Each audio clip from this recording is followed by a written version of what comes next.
It speaks about Samuel. It says that we need to know that by his birth, he was a Levite, and he was born in Ramathaim, Zaphoman, and Zaphoman means a watchman, and prophets are called points to remember. They are called watchmen.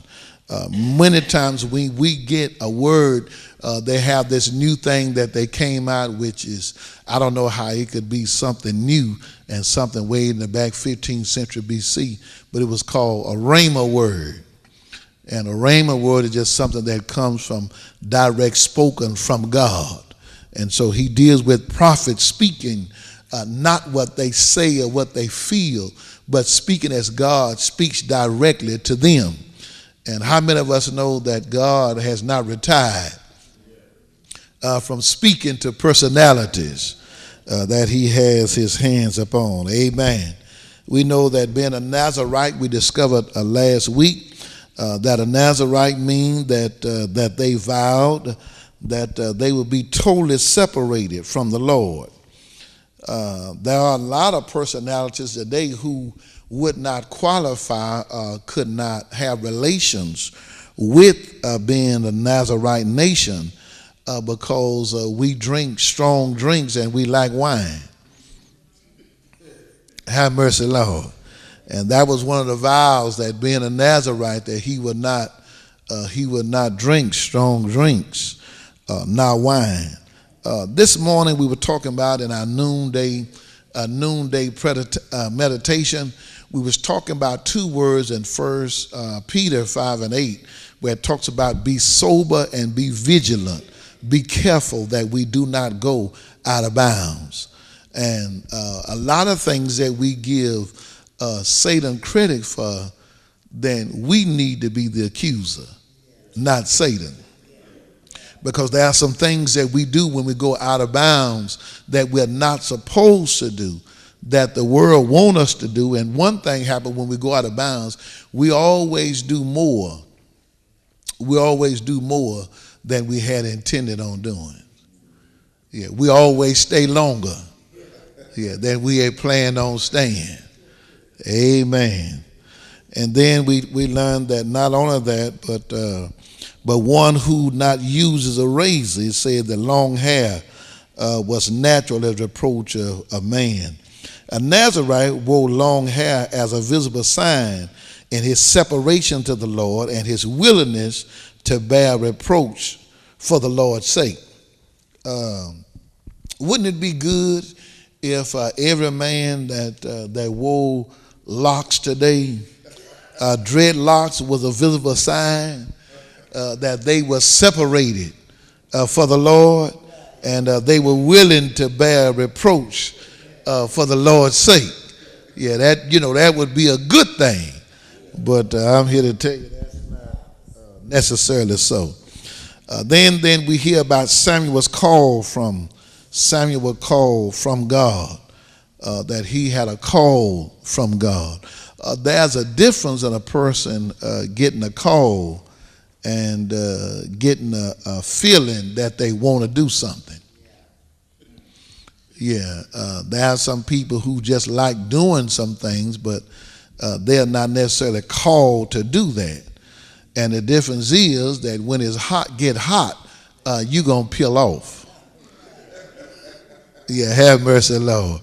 Yeah, heat has a way of making things that would normally stick. Yeah, have mercy, Lord. You had a way of making unjointing things. Yeah, when it get hot, under the heat, under the pressure. You can tell if a person has been called to something or not by if they're able to stick when the thick and the thin. Amen. When you are called to do something, you will take some things that you would normally take. Yeah, when you are called, you do it not because of the personality, but you do it because of the one that has called you. Because your ultimate duty is to please him. We're going to learn later on in the lesson tonight that when God called Samuel, he had to explain to Samuel that you have to understand, Samuel, don't ever take the Lord's ministry personal. because it's not what I tell you to do. This doesn't have anything to do with the people in you. It has to do with me and you. And if they don't do what God say do, what I tell you to tell them to do, they are not rejecting you. They are rejecting God. And too many times the reason we get depressed and the reason we want to throw in the towel, the reason we want to quit, because we takes the Lord's ministry personal. Yeah, it's not, you shouldn't take, if people don't do what they need to do, that's between them and God. They're not rejecting you. They're rejecting God. And so later on he's going to tell them, he's going to explain to Samuel about when it comes to that. And then we also know that Samuel was a prophet. Samuel was a prophet, and isn't that amazing? Just think about this. You've been waiting at the temple ever since you was maybe 5 years old, and you've been serving Eli. See, we have to learn how to teach people that Christianity is not something that we just fold our arms and click our heels 3 times and we become strong as strong as an ox. But it's a process. I always tell people that the reason I'm walking, you can't tell how many times I fail now that I'm walking. But there were many times when I failed. Sometime I took 2 or 3 steps, and when they say, "Look at baby walk," I was on the ground. You follow what I'm saying? Yeah, we all went through that same transition. Look at him walking. Look at him walking in. When you turn around, they're on the ground.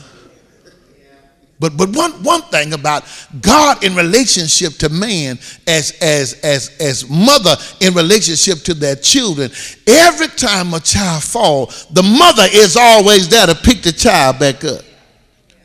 Yeah. The mama don't say, "Oh, you fall again. You on your tail. That's gonna be it. I ain't picking you up no more here."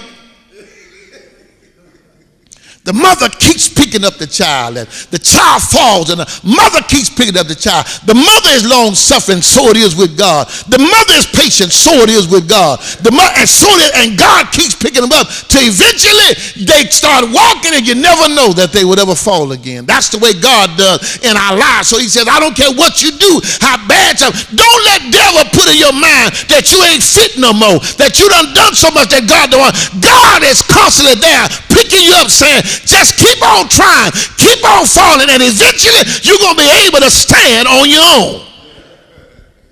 I think that's a lesson that the world need to learn today, that the kingdom ain't about always standing, it's about falling. Yeah, have mercy, Lord. Yeah, there are many times that you're gonna fall. You're gonna be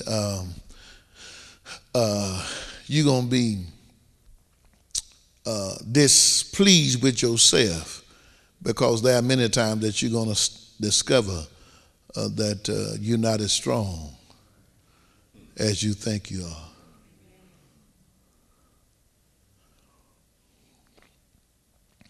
There are sometimes you're going to mess around and slip and say sometimes in your season of strength that I would never do that. But that's because temptation hadn't come to your door yet. Yeah, you don't know what you'll do. Yeah, when this world finished putting the whooping on you, I always say that the best way to get out of this world is to try to get out here with less scars as you can. Yeah, because the world doesn't make anything but victims. Amen. So we see Samuel as an intercessor, and then Samuel also as a priest. He was a Levite, and the Lord gave him duties as a priest. We know that the three functions of a priest was, number one, is that a priest always offered sacrifices to the Lord. Second, we just discovered that he always prays for the people. And third thing is he always participating in the anointing of kings. Not only do we see Samuel as a prophet, but he's also a judge. And as a judge, as we look at chapter 7, it positively identifies